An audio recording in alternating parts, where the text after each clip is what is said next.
pass it on to Dr. Sag.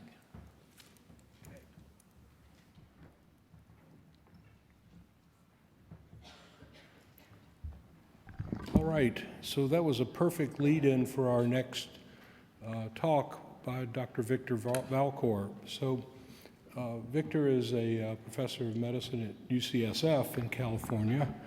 I first met him well over, I guess, 20 years ago when we first started figuring out about this aging issue and talking about brain dysfunction, subtle oftentimes among people with HIV. And Victor has always been kind of a go-to guy for me in terms of understanding brain function, especially subtleties, and when things start going south. And one of the things we're dealing with now as people get older is how to sort out disease in the brain that might be induced by HIV versus normal, if you will, or common aging phenomena in people that, for example, aren't HIV infected, especially things like Alzheimer's and other forms of dementia. So today, in his 30-minute talk, he's going to take us through a lot of these mechanisms, and you can go to his breakout when you want to hear more. But wonderful to have you here, Victor, and look forward to your talk. Thank you. Thanks. Thank you so much. It's good to follow that last talk. I think I was left thinking about something I say to my patients, which is, it's what your mother told you to do when you were younger. Do it now.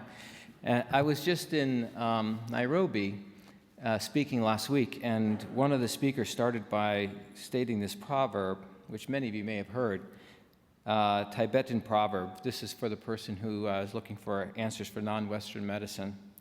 It said, eat half, walk double, laugh triple, and love without limit, which I think is kind of ties into what was just said as well.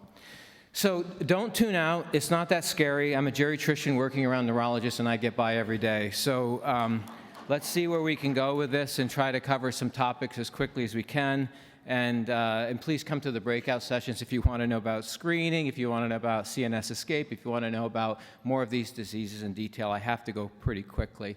I don't have any disclosures, but I do run this wonderful program called the Atlantic Fellows for Equity in Brain Health. Really addressing social determinants of health in terms of brain development across the world. And if you're interested in training in the social determinants of health and how they affect brain health, particularly in some of the more impoverished communities of the United States, please reach out to me. I think you have these in your book, so I'm not going to go through them in too much detail to save a little bit of time. So how many people with Alzheimer's disease have you seen among the people living with HIV in your clinic? Let's just start with an easy question. I don't think this one's on the pre-test or post-test. So there's no wrong answer. It reminds me a little bit of the first time I started seeing patients with Creutzfeldt-Jakob disease at UCSF, and I said I'd never seen one before. And Michael Geschwin said, well, not that you know of. You may have seen some folks with Alzheimer's disease, but it's not always easy to know, and sometimes stigmatized and not talked about.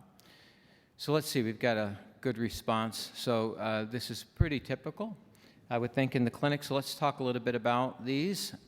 This question I'm a little sad about putting on.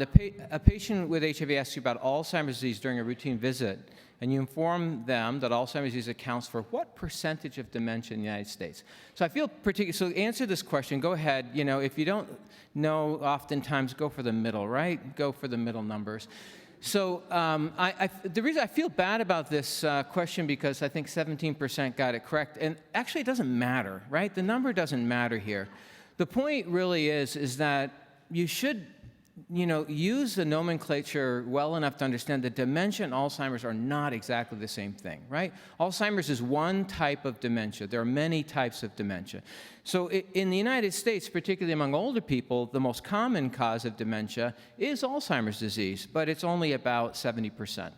of people living with Alzheimer's disease, according to the Alzheimer's Association publication. And I think that's probably true, although our patients probably will use the two synonymously. But the goal here is that you understand a little bit differently that dementia is really a syndrome, and every syndrome has an underlying pathology, and the pathology could be HIV causing a dementia, or could be Alzheimer's pathology causing a dementia. There are many types, and I'm going to go through a little bit of that today. Okay, so you're on a Friday afternoon in your clinic, a patient arrives and with their sister. This never happens, right? Does this happen in your clinic? It doesn't happen in my clinic. So they arrive with their sister, and so your antenna goes up immediately. Something must be quite serious, right? She arranged to see you because she's concerned about her brother, now 72, who has made errors in paying his rent, and his landlord is threatening to evict him. So this is a functional limitation. You've known the patient for 20 years, and this is unexpected. He is not able to explain what happened. So Friday afternoon, what do you do next? So I hope to give you a little bit of knowledge about what you might think about doing in this situation in our conversation today, or at least where you would start the conversation with a sister who has reason to be concerned. Does this patient have Alzheimer's disease or cognitive impairment that we know happens among people living with HIV? How can you increase your confidence of one versus the other? Can you use these lovely, now available in your clinic, just check a box? You got a blood-based marker for Alzheimer's. Please don't use them. Please don't use them. Or should you send them for CSS assessment? Should you get some type of imaging? I'm going to answer a little bit of these questions for you today. Is Alzheimer's disease more frequent in people living with HIV? We don't know. No one's done the epidemiologic data, the study to answer this correctly. I suspect it will be. I suspect it'll occur earlier, and I'll tell you why, but we don't know. Will people living with dementia be at higher risk for other types of dementia, such as Lewy body dementia or dementia due to frontal temporal lobar degeneration? It's possible, but we don't know, and I'll explain a little bit of that to you as well. Will Alzheimer's disease present differently or progress more rapidly when it occurs among people living with HIV? We don't know that as well, but again, I'm a bit concerned, and I'll tell you why. Let me go through quickly what we know about HIV-related impairment first, and then I'm going to spend most of the time on Alzheimer's. I think for many of you've seen some of these data on HIV before. The terminology is confusing. I think the answer is don't use them, right?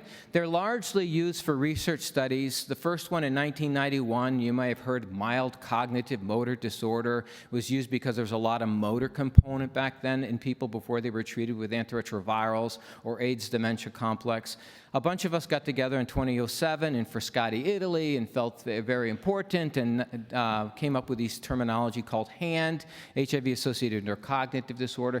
They're largely used in research. The majority of people in research studies have no symptoms, and so they're not really very useful in your clinic. If you find yourself in a note trying to write HAND as a diagnosis, I recommend you step back and say this is probably a mild cognitive impairment due to HIV, and use a clinical parameter. But there's new groups coming together now saying let's try to come up with a criteria that's more clinically relevant and just focus on people who have subjective cognitive concerns. So you might see that coming out.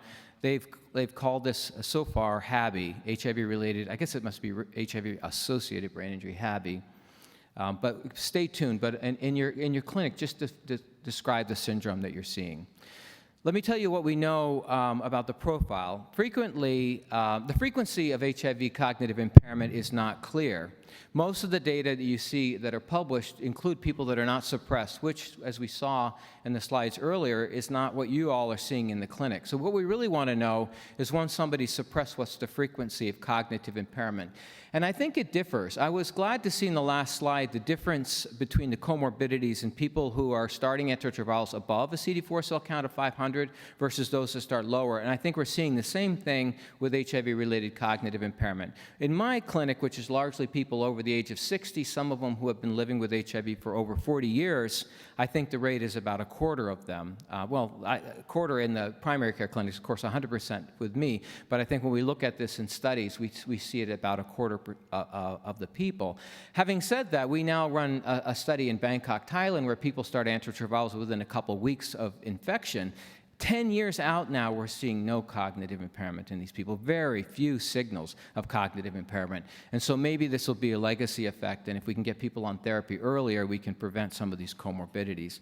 What are the symptoms that I commonly see? Often attentional or information processing. So attention is just like you. If you're not listening to your husband or your wife, you miss something, right? You think it's memory. It's not. You weren't paying attention. So we can see that when people are reading books, for example, that they have to reread, or they watch a movie, they're 10 minutes in, they don't know what they've watched, they go back, they watch it again, and they can retain it. So it's not a true memory, but it's more of an attentional deficit that we see. And then there's an information processing, and I like to describe this as if the oil in the car is very thick. Those of you who grew up in Vermont like me know what that means. The car goes slowly when it first starts, and then as it warms up, it can go a little bit faster. Imagine if all your processing were slow like thick oil. Every test that you do can be impaired by this, and this is common, probably because the axons aren't firing quite as well, or what we're finding in autopsy is there are fewer axons, the connecting pieces of neurons firing, and so everything might go a little bit slower. But it still functions, and so what we see sometimes is that people can't process as quickly, they can't multitask, or they'll tell me that in conversations they can't keep up with the banter. They can't have that really quick quip that they used to have. And this is probably part of the disease that we see with HIV. The course does not tend to be progressive, although it can fluctuate, so people have good days, good months, bad months, but it tends to fluctuate without the relentless progression you see in other neurodegenerative disorders like Alzheimer's disease.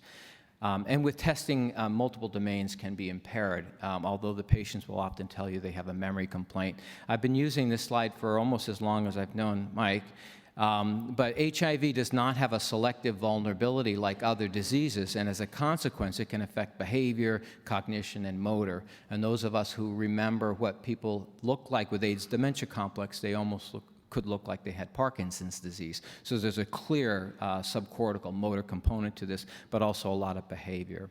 And we see a lot of white matter damage. For those of you not used to reading MRIs, this bright white stuff is not supposed to be there. It's kind of scarring. We see it with cerebrovascular disease. In the top two slides, it looks more periventricular. This is common with cerebrovascular disease, but in HIV, we also see a pattern toward the bottom, which may be read by your radiologist as looking like demyelinating disease, but we see it quite frequently in HIV.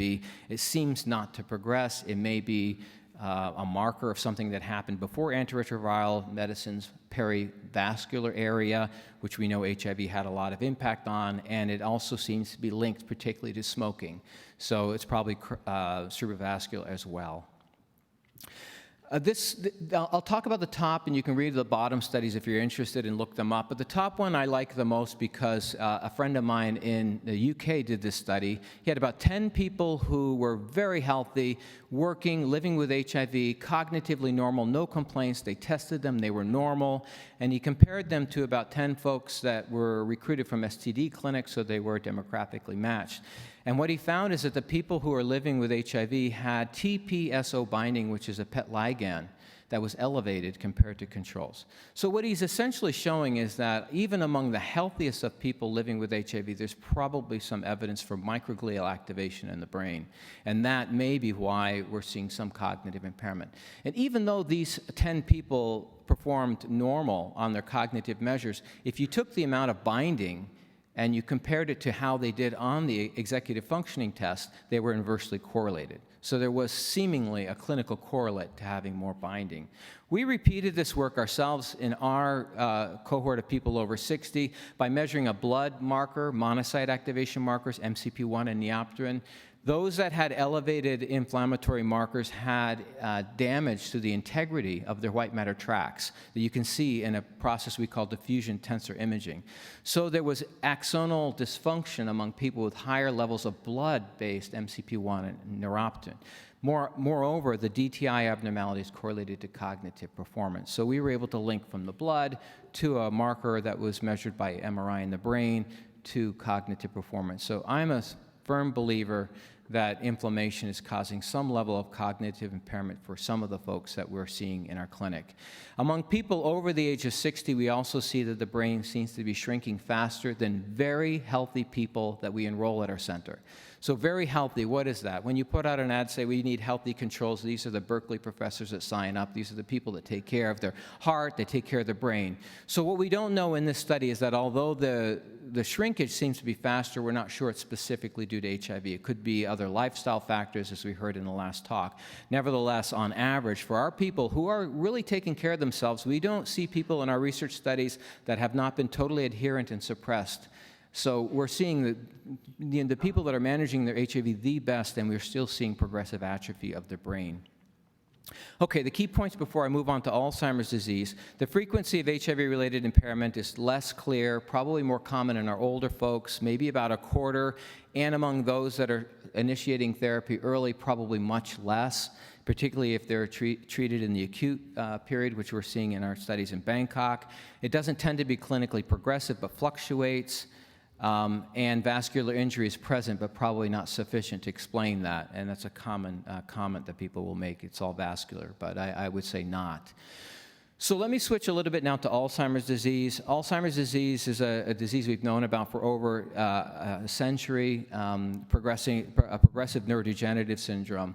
The terminology that I'd like you to remember is this one, and this is why I put the question to you. Alzheimer's disease is a type of dementia. It's also a type of mild cognitive impairment. You can have different stages of cognitive functioning with an underlying pathology. So among people that are cognitively unimpaired, that may be the majority of people you see in your clinic living with HIV. However, you may have some folks with mild cognitive impairment due to HIV, or some of them will progress to a functional limitation that they're unable to do something now that's important for them in their everyday life. That means they move to the term dementia, right? So these terms are syndromic terms. The underlying etiology for all of these can be a number of different pathologies, of which HIV is one of them. But let me point out a couple of the other ones that we might see. Vascular disease is known to cause cognitive impairment. The Alzheimer's Association says 10 to 40%. I disagree. It's probably closer to 1 to 3%. Very low. I can count on one hand how many people I've seen in clinic with pure vascular pathology, but it could also be because I work in San Francisco. In other parts of the country, it could be more. Dementia with Lewy bodies, Parkinson's disease dementia, frontal temporal dementia. These are other types of dementia that occur among older people. Here's kind of a very busy slide that the point is simply to say that among each of these pathologies in science, we've been able to identify the protein that's causing them. So in HIV is probably through inflammation causing this cognitive impairment. But among Alzheimer's disease, there are two proteins that are known to be causing it. They get deposited in the brain. They cause dysfunction. Amyloid beta is one. Tau is another one. Frontal temporal dementia also has a tauopathy. So tau can be the protein that causes a frontal lobe degeneration. But we also see TDP-43 and FUS among other proteins that cause this type of degeneration. And alpha-synuclein is the one that we see in Lewy body dementia, which is also the protein that's seen in Parkinson's disease. And people with Lewy body disease often have Parkinsonism as one of the criteria. So this protein seems to have some selective vulnerability to the brain, causing these changes to occur. I'm sorry, I went backwards instead of forward. So just a point about the amyloid and tau, this work that came out of Colombia shows this woman, Illyria, who lived with a bunch of amyloid in her brain based on PET imaging, but never developed dementia. And what they were able to show, she didn't have the tau. In examining this individual, they identified a Christchurch mutation that protects against tau pathology, which may be a way that we can move forward with therapeutics. But the point is, both are required to develop the clinical syndrome. Alzheimer's disease is quite frequent. At 60 years of age, on average, 1% of the population will have Alzheimer's. By 65, it doubles to 2. By 70 to 4, it doubles again to 75 at 8, and doubles again. So this so-called doubling effect is pretty typical of how we describe Alzheimer's disease. Find your state here, and you can see how much of a challenge this is going to be for you moving forward. These dark blue, purple states are places where we expect the rate of Alzheimer's disease to increase dramatically in the next 20 years. So these are areas where we think largely, probably, or at least partially through the social determinants of health, which can be protective, we're expecting larger numbers, but also these are states with large aging populations. As you can see here, the rate of death from HIV in the light teal is gone down, whereas the rate of death due to Alzheimer's disease is going up tremendously. So it is an important topic for us to understand. There are also substantial disparities in Alzheimer's disease, particularly among research. There seems to be higher risk among African Americans, however, it has nothing to do with race. It's been linked in multiple studies to the social determinants of health. So if you are an underrepresented minority, you're less likely to access health clinics. You may not have your hypertension treated. You may not have access to healthy food. You may not have access to places to get exercise and so forth. And these are the determinants that we see that link to cognitive health as you age. Nearly 2/3 of Alzheimer's disease occurs in women. Now, part of this is because women live longer, and it's an age-associated disease, but also there may be specific determinants that put women at risk greater. And sadly, we have enrolled largely white populations in the studies. The biggest imaging study done in the United States had less than 5% of people that were white. So the new IDEA study actually had to launch because the majority of the patients enrolled in that study were not from underrepresented minorities. So we have a lot of room to do to move forward in Alzheimer's disease. The treatment for Alzheimer's disease is largely a symptomatic treatment. You may know these two medicines, the cholinesterase inhibitors, of which donepezil or Aricept is the most common. Memantine is also used. But what is exciting this year is that disease-modifying agents have come into the forefront for the first time.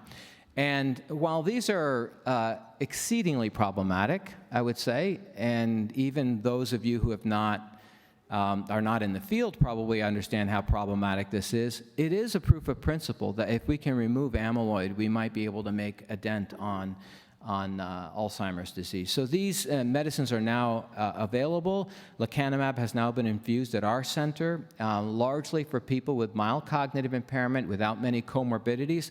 I specifically asked our team if they would enroll somebody living with HIV, and they said, of course. There's no reason not, except that one of the major contraindications to using it is white matter disease, which we see quite a bit, because one of the major challenges with this is a progressive white matter change called ARIA that can be life-threatening. So as I said, many controversies. We can talk about these in the breakout sessions if you would like. It has large complications, but mostly the accessibility will be a problem, and the costs are outrageous and probably taking away some dollars that we could spend in more important things. But as I said, these are here to stay, and you may get asked about them from your patients. So back to what your mother told you to do. A paper published in The Lancet in 2017 shows that in the United States and other high-income countries, if you address these modifiable risk factors, you can reduce the risk for dementia of all types by 35%. And why does this happen? Well, you probably aren't changing the amyloid or the tau in people with Alzheimer's disease, but what we do know is that if you have the amyloid and the tau, you may not have clinical disease. What tips you over in having more clinically relevant disease is if you have some of the comorbidities like cerebrovascular disease. So treating these is probably addressing those and allowing people to live for a year or two more before they have the clinical manifestations, which for somebody in their 80s or 90s could be a good part of their life expectancy. So we can decrease the rates substantially. In places without access to a lot of resources, particularly in low and middle income countries, we think this rate is closer to 60%, which is why we have founded this Atlantic Fellows Program for Equity in Brain Health. Okay, I'm sorry I went backwards again. I want to talk about the intersection in my last 8 minutes. What I can tell you is there are more questions than answers still. We don't have enough evidence yet to know if the rate of these other dementias is going to be higher. But publications that came out before we had a lot of antiretrovirals show these proteins at the bottom, amyloid, TDP-43, and alpha-synuclein among people who died from HIV. So there is some worrisome evidence that there may be a situation in which some of these proteins may be building more. This is work from Lynn Pulliam very long time ago showing increased diffuse plaques among people who died with HIV.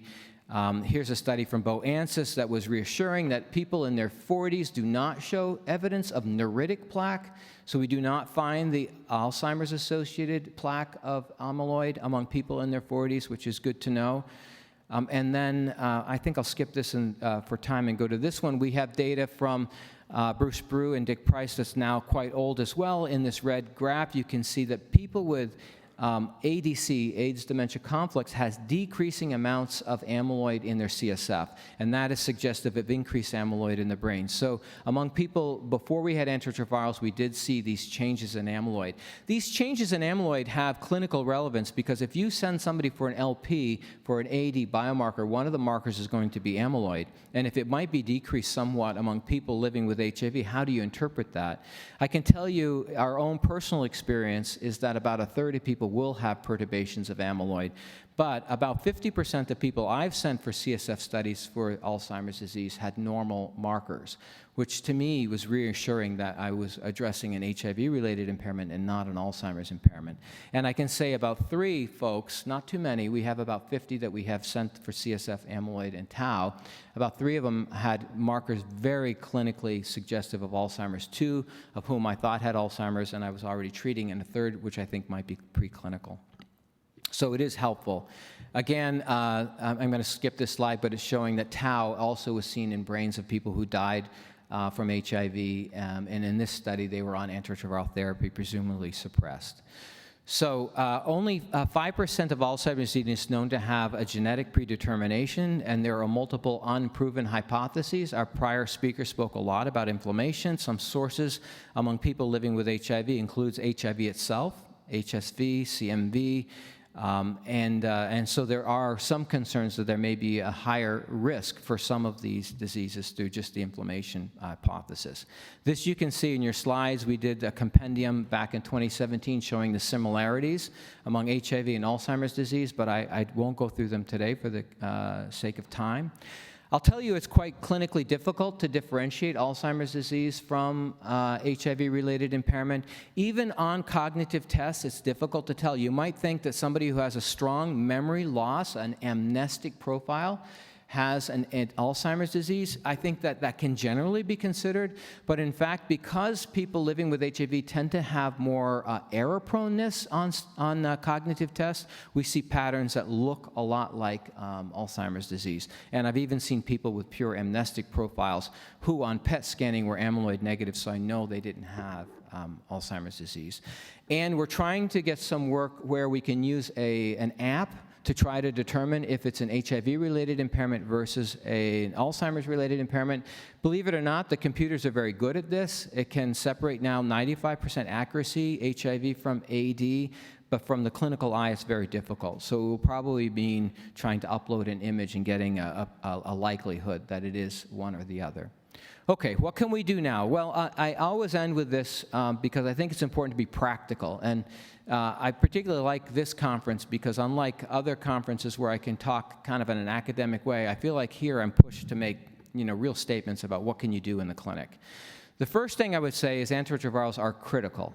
And the first thing that patients will say back to you is, yes, but they cause cognitive impairment. And then you say, yes, that's true, but minimal. You must be on your therapies. There are data that suggest some of the antiretrovirals cause some cognitive changes, but it's much more evidence that people need to be on appropriate therapy as well. These are the folks that come in and tell me that they take their medicines every other day and their viral load's always suppressed, and so I think I'm doing well. And I say, well, maybe you're not. You're having cognitive problems. Or the people that come in, taking weekend holidays or taking antiretroviral therapies that they're kind of self-prescribing that don't quite follow. And I say, well, listen, you might be doing okay, and when I check your viral load, it's okay, but maybe there are blips of inflammation that are happening in between there, and let's at least try and see if we can get your cognitive impairment under control by treating you properly. Refer people to a specialist if you think there's a neurodegenerative syndrome. If you want to know about CNS escape, please come to the session today. It's beyond the scope of what I'm talking about today. Just know that it's very rare and usually more rapidly progressive. Treat polypharmacy. I suspect the expertise in this room is much higher than mine in doing this, but really think about the medicines people are taking and putting in their mouths and trying to minimize them. Don't forget the social determinants of brain health. If we are able to address these aggressively, we think we can decrease the rate of all-cause dementia substantially around the world. You might suggest to your patients to use compensatory measures. Most of the time, my patients have already figured this out. use lists, use calendars, use reminders, limit the amount of multitasking, try to do one task at a time. If you feel comfortable, disclose to your friends that you're having a challenge with the speed at which you're able to think because of HIV, and that the last thing we want is for our patients to become more socially isolated, which is bad for the brain itself, among other things. So but most of my patients say they don't want to disclose yet another stigmatizing disease, so I don't get very far, but it's worth talking to folks about that. Reassurance that the trajectory is likely to be one of fluctuation rather than progression. Watch them for any signs of progression in case it might be something else. Empowering them that they're not alone, that among people over the age of 60, as many as a quarter of people are living with this kind of a fluctuating cognitive impairment that doesn't tend to progress. So my summary, impaired cognition remains a frequent challenge even among people that have suppressed viral load. I think it's affecting probably about a quarter of the people that are over 60 years of age in the United States. And I'm really encouraged by the data that are beginning to come out of our study in Bangkok showing no impairment among people who started therapy during acute HIV, at least none that we can measure. We're about to go on and look very carefully, but from the clinical standpoint, we're not getting a lot. Chronic inflammation underpins a lot of this, and cerebrovascular disease may also contribute. Due to advancing age, we need to think about these neurodegenerative syndromes a bit. Please remember for your test that dementia and Alzheimer's disease are not necessarily 100% the same. Alzheimer's is one type of dementia, accounting for about 70% of dementia of old age in the United States, but there are many other types of dementia. We're challenged with distinguishing Alzheimer's from HIV-related impairment, and more work is going on around that. Biomarkers may help. I use CSF biomarkers myself. Please be cautious about the new blood-based biomarkers because there's a box on the test, on the lab slip doesn't mean you're going to get diagnostic clarity. Unfortunately, these markers in blood are very hard to measure, and as a consequence, the divergence between those with and without disease, there's so much overlap, it's hard to interpret these tests, and they're probably best saved for folks that are in specialty clinics to use. It's important to following emerging reports on Alzheimer's disease, particularly now that we have therapies out for disease-modifying agents. Hopefully these will become less expensive, more effective, and useful in clinical care. Thanks so much. Yes. Fabulous, Victor. Lots of questions coming in, folks at the microphone. Let me ask one quick question. I remember from talks from years ago, I believe it was you who gave an analogy of the jukebox. Did you do that? All right, I'll just go over it real quick. But trying to distinguish between Alzheimer's, which is loss of memory in a lot of cases, versus processing issues. So the jukebox, you got records, you hit B9, the thing looks for the record, finds it, and puts it down. That cognitive impairment, where it's a processing issue, is just that the record's hard to find. I know that, and then they get it and the record is there, versus a more significant dementia where the memory itself, the record, is not accessible or gone. It's reasonably easy to make generalizations about this, but then you're going to get hit with an exception, which is somebody who presents with more of a non-amnestic Alzheimer's disease. You know, Alzheimer's can progress from visual deficits, the primary cortical atrophy, to logopenic primary aphasia, so a language. So there's all these exceptions that probably, boggle my mind.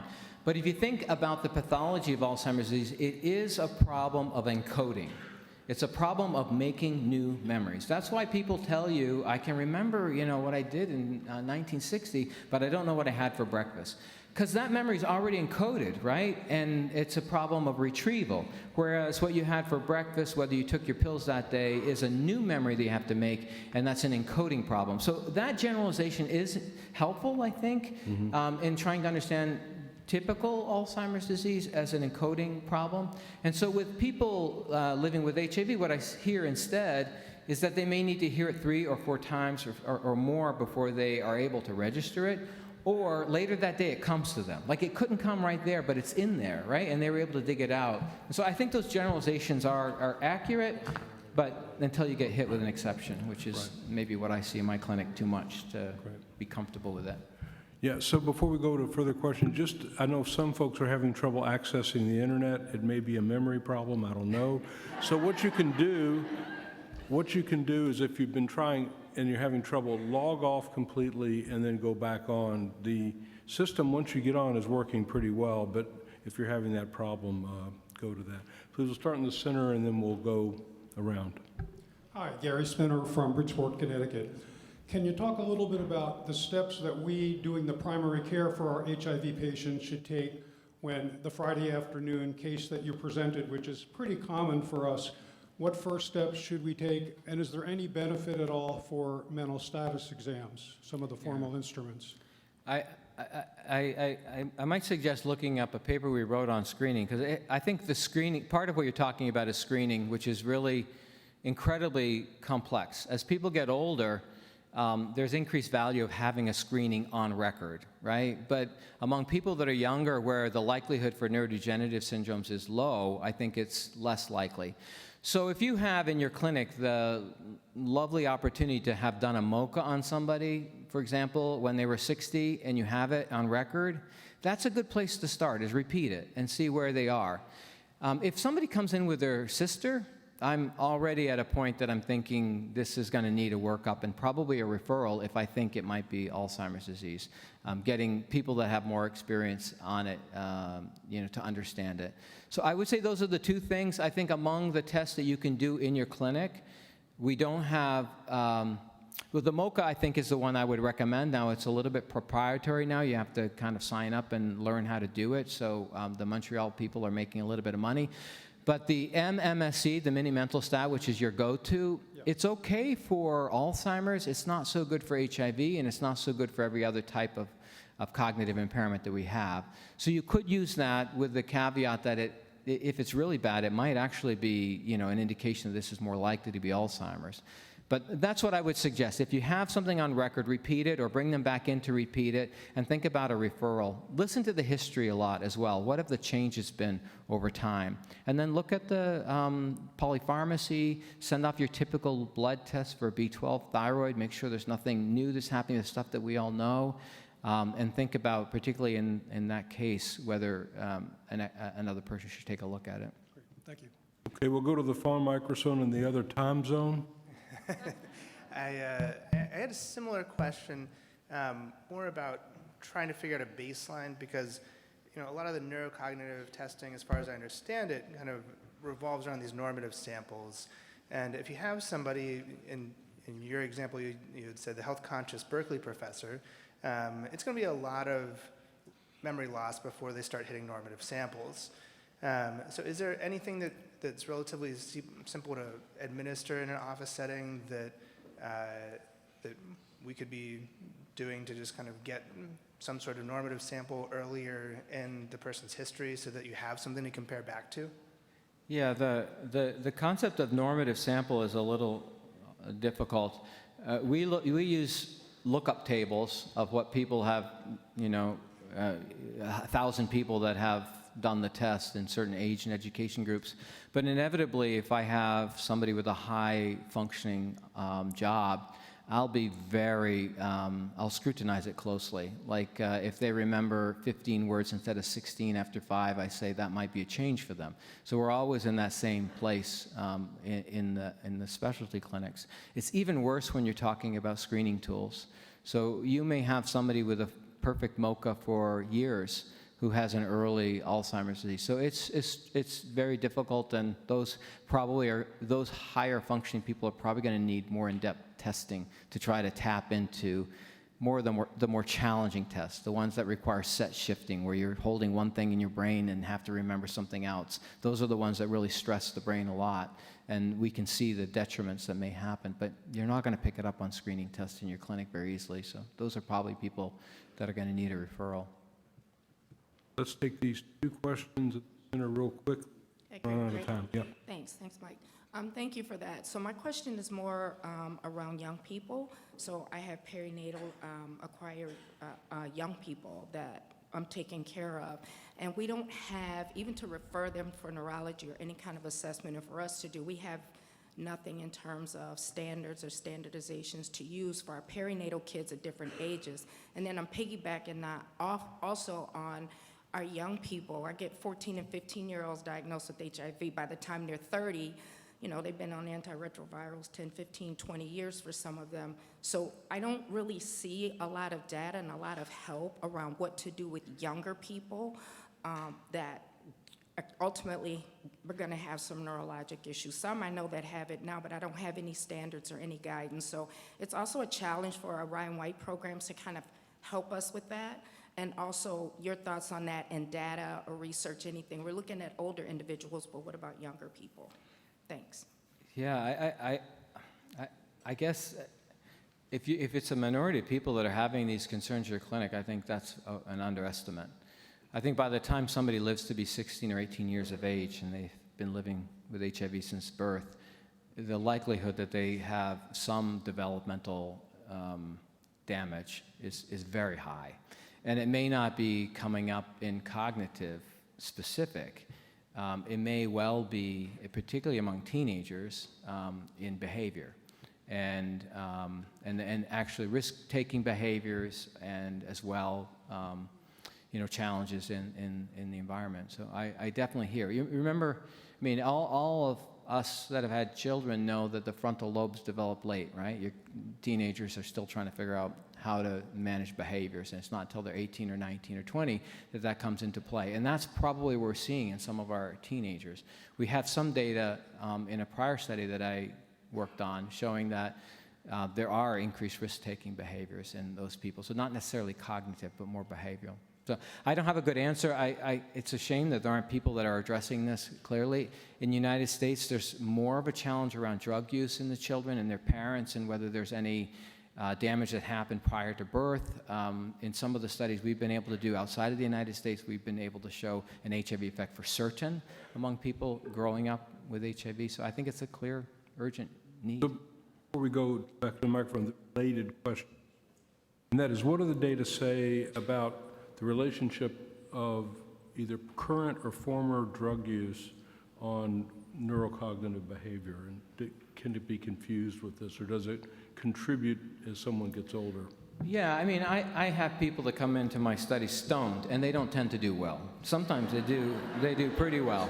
I don't know. I have one that I think has Alzheimer's disease, and the last time he came in stoned, he did better. And I'm not exactly sure where to make it. But I think that we don't need to do a lot of science to say that when you're inebriated, it's difficult to do these cognitive tests and probably to function. This probably goes across many different drugs that you could be abusing. The real question is, the long-term use. And probably the most clear data we have are on some of the stimulants, where you can see people with long-term mental illness, cognitive illness from having used stimulants excessively. I think I don't know beyond that. I mean, there were some data suggesting that if you smoke pot a lot, that you might have a long-term effect, but it wasn't that compelling. No, I don't want everyone to go out and smoke dope, but I think it's not quite as strong. And when I see people reporting to me progressive cognitive problems and what I perceive to be more of a recreational use, I'm very cautious not to blame it on their recreational use, which I think is the highest risk, is that we undercall what's probably an HIV-related impairment because we're using the easy box to say, well, you're using drugs, maybe that's it. Of course, we would try to counsel them to try to decrease, I guess moderation, even in moderation, but I would just be cautious about that narrative of saying it's all drug use. I don't think it is for most people. The neuroinflammatory changes that you were talking about are sort of similar to what people are talking about in post-COVID conditions. Are you seeing patients in your clinic who have had COVID-19 with a further cognitive decline? And do you think people with HIV could be more susceptible to those changes? There may be others in the room that can answer that better. It's not an area that I've been studying, but I know there are ongoing studies to understand it. And I know that there is a clear cognitive syndrome with COVID. So it would be almost surprising to me that we wouldn't see some kind of an augmentation. But I would be way out of my comfort zone to answer that. Jean? Are there any data, any current data related to the use of hormone replacement therapy in menopausal women and impact on dementia, and particularly in the setting of HIV? Boy, the very first study that I worked on when I was in Honolulu back in 1998, no one should be thinking about how old I am based on that number, but it was the HERS study. Do you remember? Does anybody remember that study and everybody wanted to be on hormone therapy? I mean, we had women coming in and say, "Aish, I want to be in your study, but please put me on the arm where I get the hormone therapy."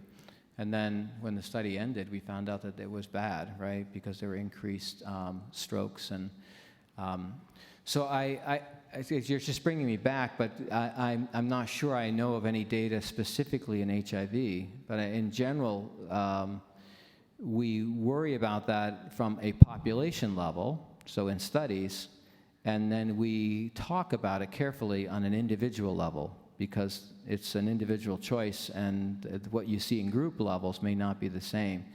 So, but I don't know of any studies in HIV per se. Okay. We got a minute left. I got two questions I think we can cover real quickly. One is, people who are long-term non-progressors or elite controllers often don't go on antiretroviral therapy. Do you see any evidence that they might, because of ongoing theoretic replication, develop more neurocognitive problems earlier? I haven't seen that in my clinical work, nor do I recall seeing that in any publication. So it puts me in a very speculative place. So I'm not sure. There may be people who are following long-term non-progressors here. I just don't see them in my clinic. I don't know why. I haven't. So I don't know if that's a sign of something. But it's a good question because it makes some sense biologically.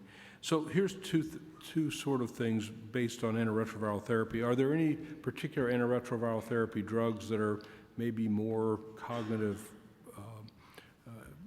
troublemakers, like efavirenz, or are there some drugs that are better in terms of either CPE or something like that? Yeah, it's a nice question, because if you look carefully, we just published one on dolutegravir, which everyone is now studying because everyone's switching over, and you do see a little bit of signal with dolutegravir. So there are a lot of specific data around individual medications. The practical point is put people on a medicine that suppresses their plasma viral load that they can tolerate and also addresses their other comorbidities.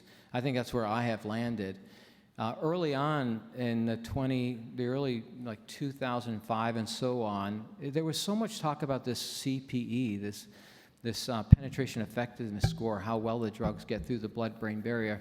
And even in my own clinic, I recall a 77-year-old man who came into my clinic with cognitive impairment. He wasn't on any antiretroviral medicines at the time, and he also had Alzheimer's disease.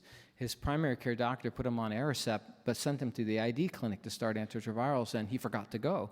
So he came to see me, and I got to inform, what do we put him on? And the data said, put him on AZT. Put him on these drugs that get through the blood-brain barrier, and so we did. 6 weeks later, he was in the ER with a hematocrit of 18 and, severe aortic stenosis. I almost killed him. It made me really think about what we're doing and trying to think more holistically about how we treat folks. And I've become very practical that none of these medicines, I think efavirenz is one that I would think carefully about, particularly people with past psychiatric illness, but none of these medicines kind of tip over so much to me in being beneficial that I would choose one or the other. Particularly in people who have cognitive impairment. What the ID doctor told me in that case is, why didn't we put him on something he takes once a day? He doesn't even come to clinic. We should be really practical, and we can't do that with these drugs. So it's a long-winded way of perhaps saying is just what they tolerate that addresses all the comorbidities, that they don't have a lot of side effects to, and perhaps if they have psychiatric history, avoiding some of those would be how I go. Thank you very much. A great presentation.